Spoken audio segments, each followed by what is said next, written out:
핵심 이론 공이 중유 타랑법과 배연 타랑법의 종류. 중유 타랑법은 이제 중유가 뭐냐면 기름 성분 중에 좀 나중에 분별 중류하면서 나오는 기름입니다. 그래서 대표적인 중유가 이제 벙커시유가 있죠.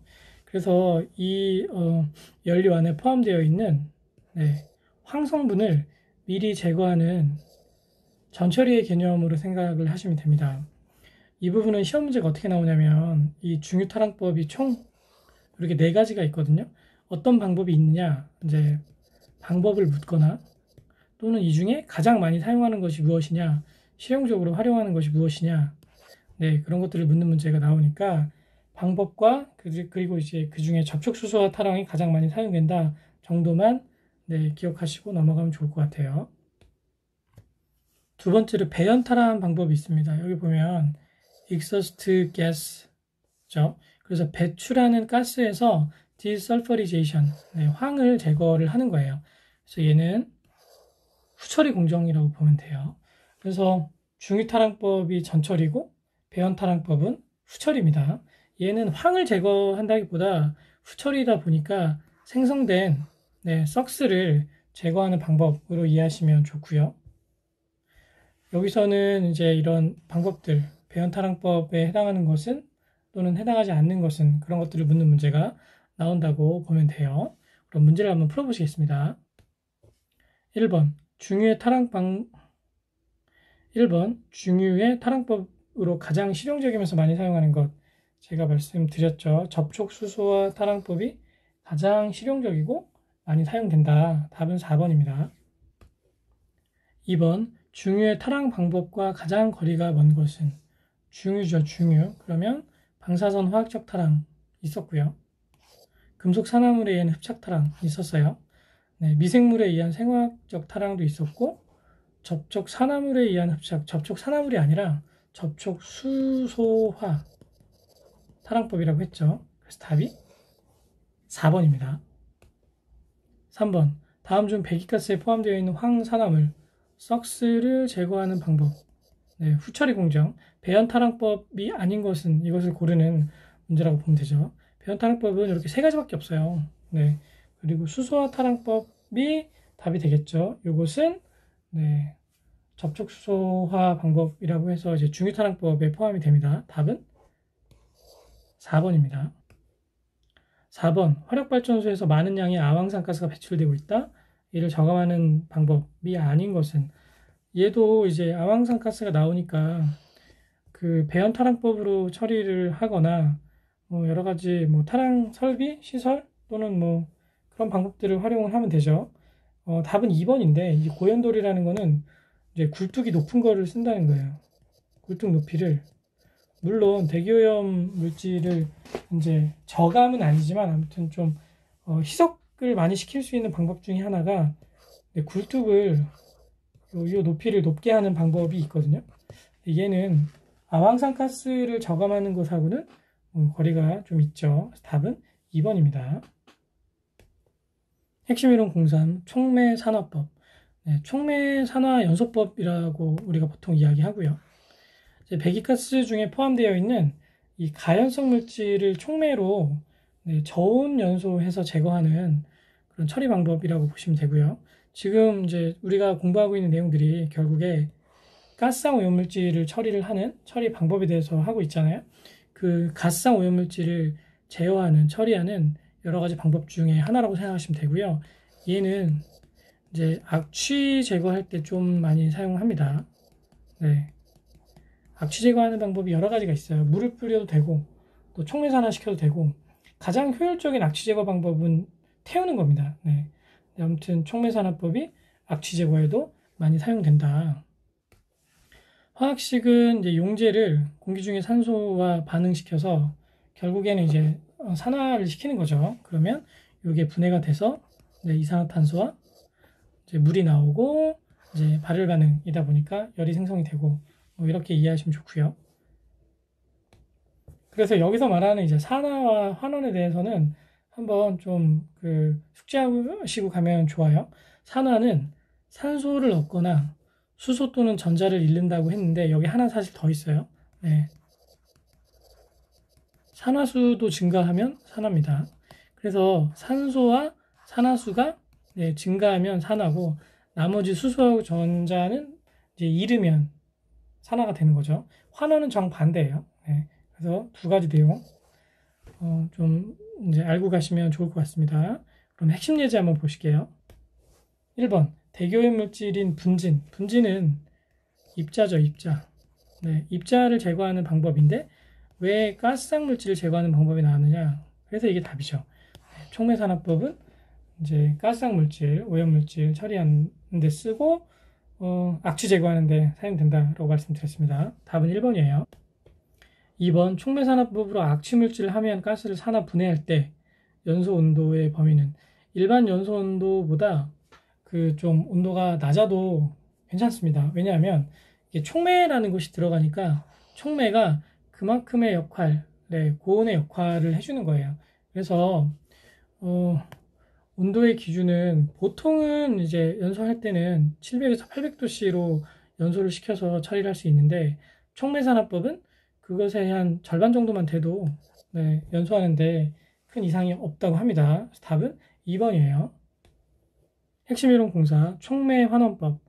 촉매환원법은 질소 산화물을 제어하는 방법이에요. 얘를 제거할 때 이제 촉매하에서 암모니아, 일산화탄소, 탄화수소, 수소 등의 환원제를 이용해서 얘를 요거로 바꿔가지고 내보내줍니다. 또는 이제 물도 생성되기도 하는데 이제 질소가 대표성을 띤 물질이니까 질소 산화물을 질소로 환원해서 무해화하게 한 후에 대기로 내보내는 방법이라고 보시면 돼요. 즉 촉매환원법은 이제 녹스의 제어에 사용되는 이것도 후처리 방법입니다.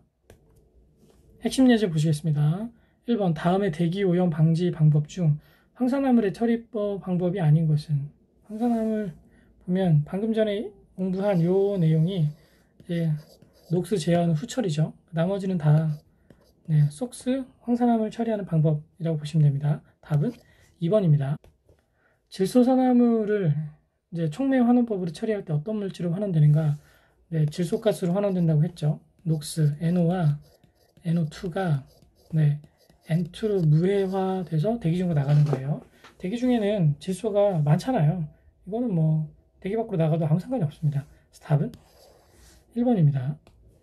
3번 다음 중 선택적인 촉매 환원법. 선택적 촉매 환원법을 우리가 이제 SCR이라고 합니다.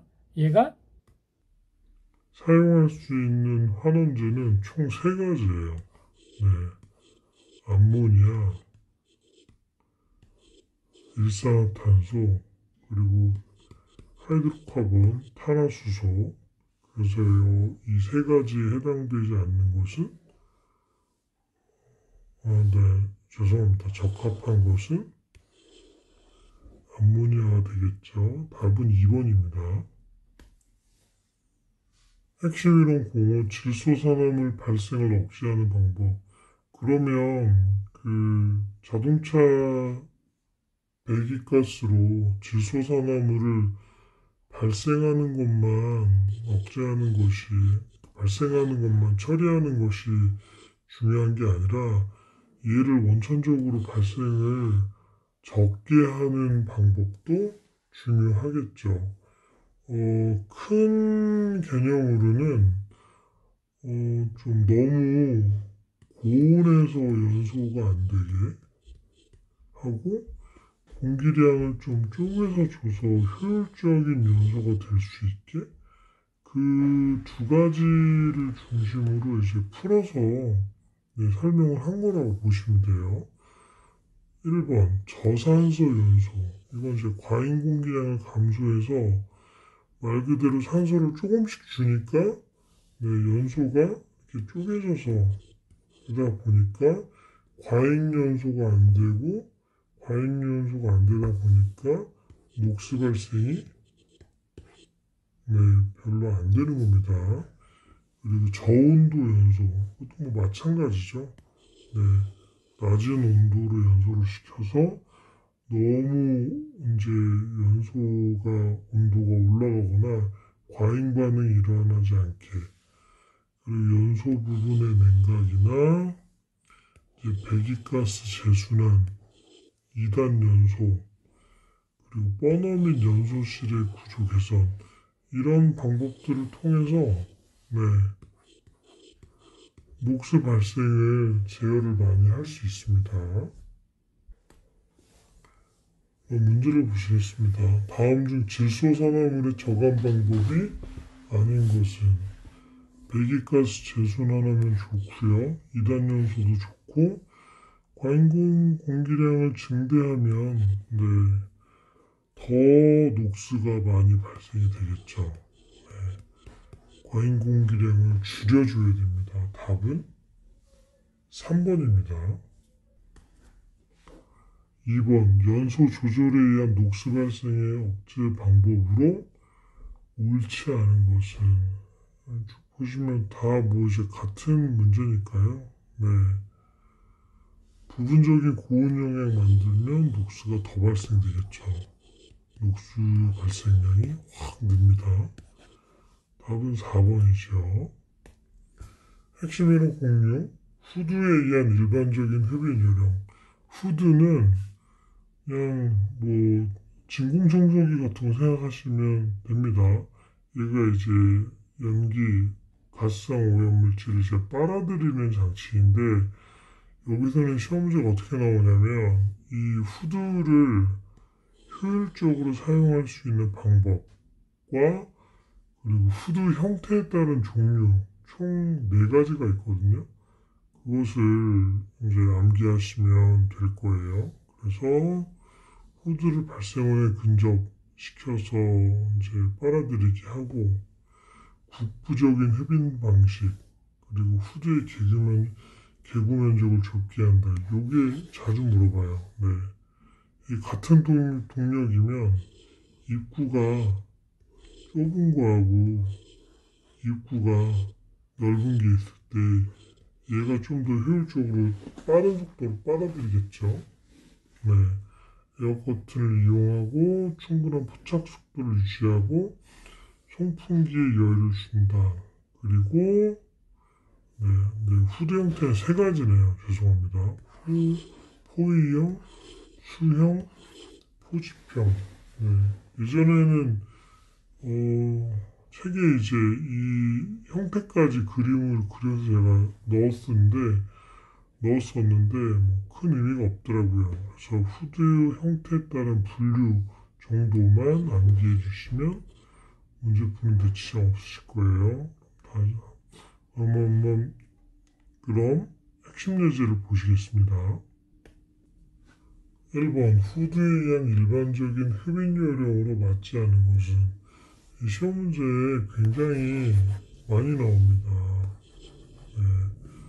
문제가 어렵진 않아요. 근데 이제 공부를 안 하면 뭐가 뭔지 모르니까 답은 2번이죠. 개구 면적을 가능한 한 크게 아니라 좁게 해서 속도를 빠르게 빨아들일 수 있게 해야 된다. 이렇게 넓은 거. 네. 물론 이렇게 큰 거로 강한 힘으로 빨아들이면 좋죠. 근데 동력비가 많이 드니까 같은 동력을 썼을 때는 개구 면적을 가능한 한 작게 하는 것이 좋습니다. 2번. 이거 이제 후드의 형식에 대해서 묻는 거죠. 3가지가 있다고 했어요. 포위형, 수형, 포집형. 그래서 이제 배기형 후드라는 것은 해당되지 않습니다. 답은 1번이죠. 핵심 이론 공식, 배출가스의 유속 측정. 이제 배출가스가 얼마나 빠른 속도로 빠져나가는지를 피토관이라는 것을 설치를 해서 속도를 측정하는 그런 방법이라고 보시면 되죠. 그래서 공식이 따로 있어요. 공식은 이 속도는 중력가 속도와 이제 동합 측정치, 단위 면적당 이제 몇 킬로그램의 이제 하중이 걸리느냐 그것을 가지고 속도를 구할 수 있는 거예요. 이 부분은 시험 문제에 뭐 이렇게 많이 나오진 않았는데, 이렇게 아주 간단하게 이제 굴뚝에서 배기가스 유속을 측정할 수 있는 장치는 무엇인가? 아까 피토관이라고 했잖아요. 이 정도만 네, 숙지하시면 좋을 것 같습니다. 답은 3번입니다.